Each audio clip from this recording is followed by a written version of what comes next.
What's up po mga kalikot, mga kabutingting, mga subscriber at mga kaibigan sa YouTube. Ngayong hapon na gagawa naman tayo ng switch ng ating dalawang horn sa ating motor. Kung meron tayong mga motor, gagawa tayo ngayon ng dalawang busina na iisang switch lang ang ginagamit. So panoorin niyo po ito mga. So ayan mga kaibigan, ito yung ating original na busina sa motor, at ito naman po yung ating idadagdag na compact horn sa ating mga motor. So gagamitin po natin dyan na isang switch. Ito po yung switch doon sa motor natin na gagamitin, ang kanyang stock. So gagawin ko siyang ganito para malaman natin kung paano natin ito ikabit mga kakalikot. At gagamit din tayo ng 3 switch na toggle. Tinatawag na toggle ay mayroon siyang 3-way. Mayroon siyang dalawang switch sa loob. Gagamit tayo kung paano natin i-connect. At gagamit din tayo mga kakalikot ng relay. Hindi naiwan yung relay sa ating motor. At gagamitan tayo ng 12 volts na supply sa pamamagitan po ni transformer, kasi wala pa akong available na baterya sa ating motor, kaya dito muna tayo sa 12 volts na transformer. So umpisan natin mga kalikot.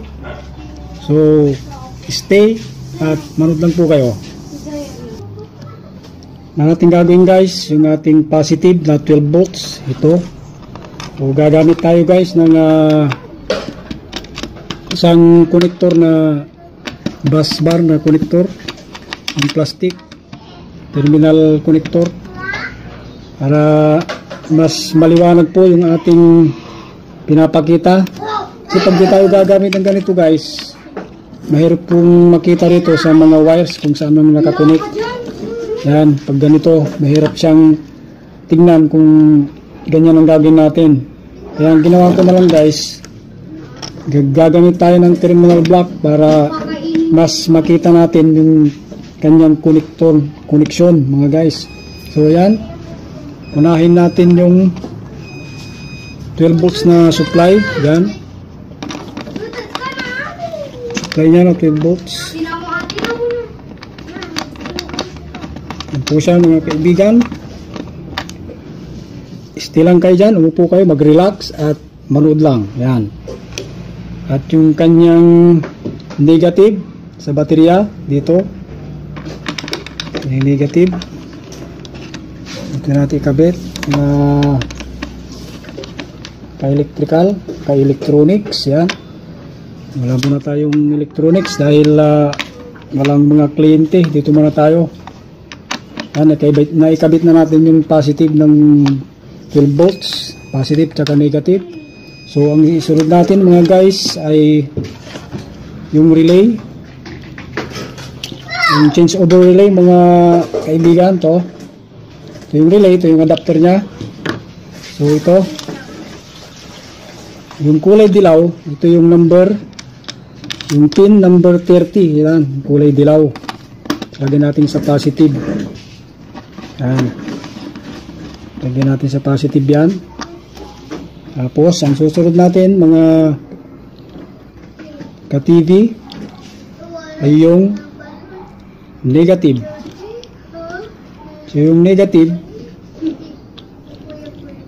po mga bigan ay dito. Yung switch po ang lalagyan natin sa negative, kasi ang nasa switch sa motor ay negative po ang nagpapaswitch.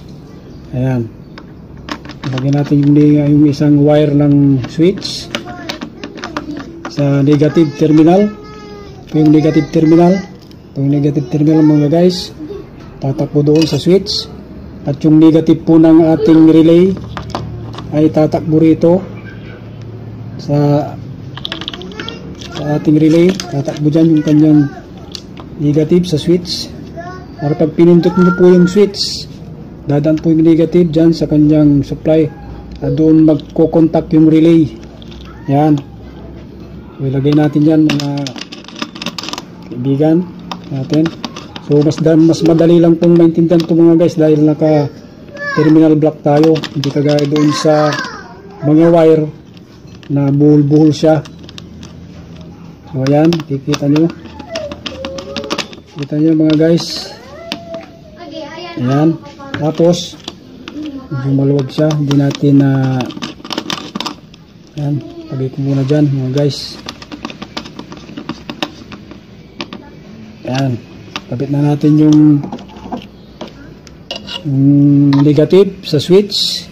Yung negative po na 12 volts, yung negative niya nasa switch. Ayan, tapos yung isang wire ng switch ay pumunta doon sa ground ng relay natin. Yan, ito po yung relay, circuit relay, yung ground nya.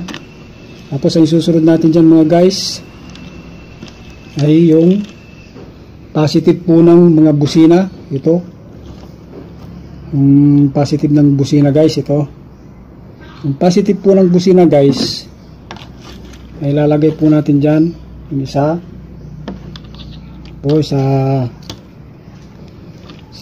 ating 3-way switch.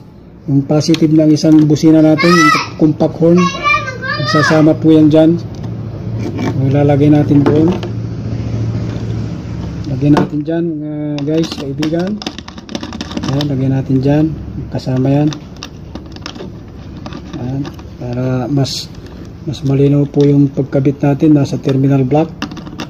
Pero pagka marunong na po kayo nito, pwede nyo na pong gawin to sa inyong mga motor na sasakyan, tricycle. Yan, mas maganda po ito. Yan, nakabit na natin yung positive ng compact horn doon sa isang 3-way. Yan guys, ito yung isang wire kasi guys, ito yung wire ng itong wire na ito yung isang wire ng ating busina. Ito naman isa, ito naman yung sa isang busina, yung sa stock. Tapos yung sa gitna mga guys, yan po yung kanyang 12 volts kung saan isi-switch niya yung relay. Diyan tatakbo po yung kuryente para may switch mo sa kaliwa at kanan yung kanyang switch.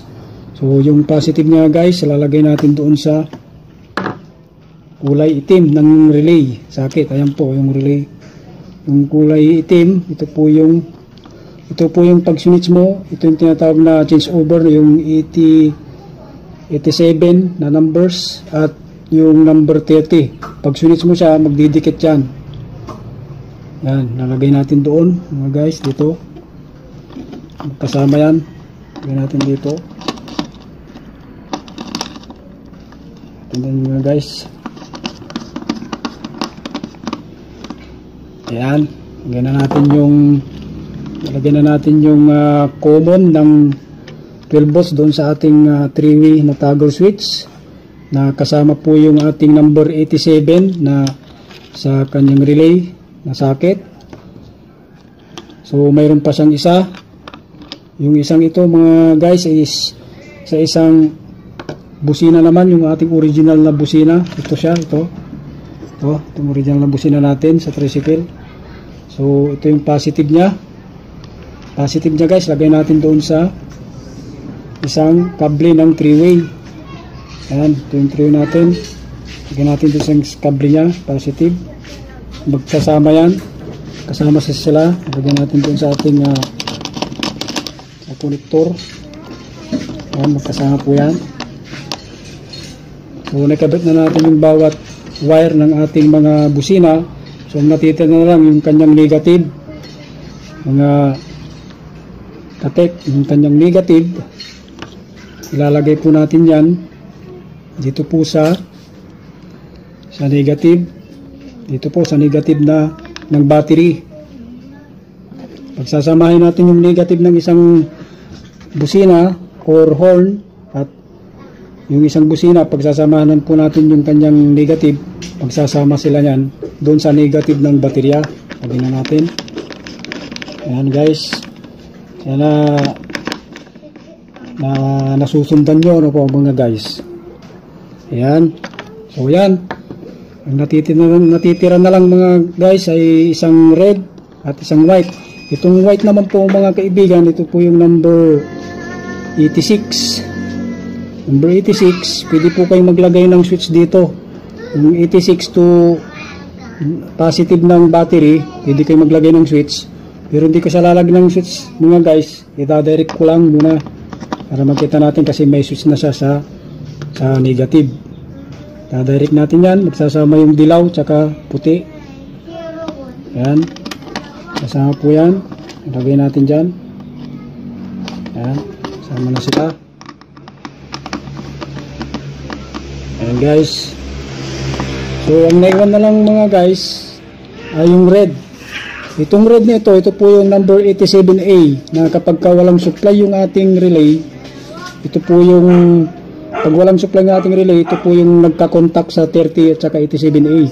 Pero pag may supply na yung relay, magko-contact ngayon yung 87 na number at number 30 pag may supply. So ito, huwag muna natin gamitin kasi wala na ito mga guys, itong isa.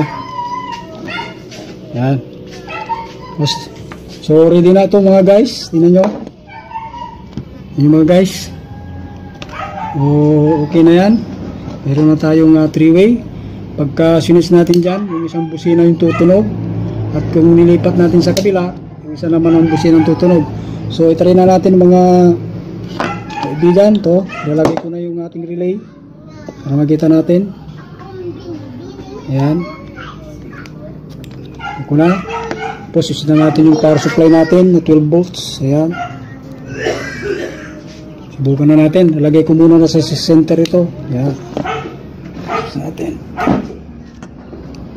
So pagka sinus ko ito mga guys, pipindot ako rito kung sino yung tutunog dito. Kung sino yung tutunog dito ng mga horn natin. Switch ko na. Yan, tapos pindot.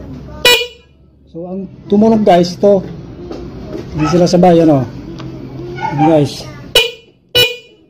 Pag nilipat ko naman sa kabila guys, ang tutunog yung ating compact horn.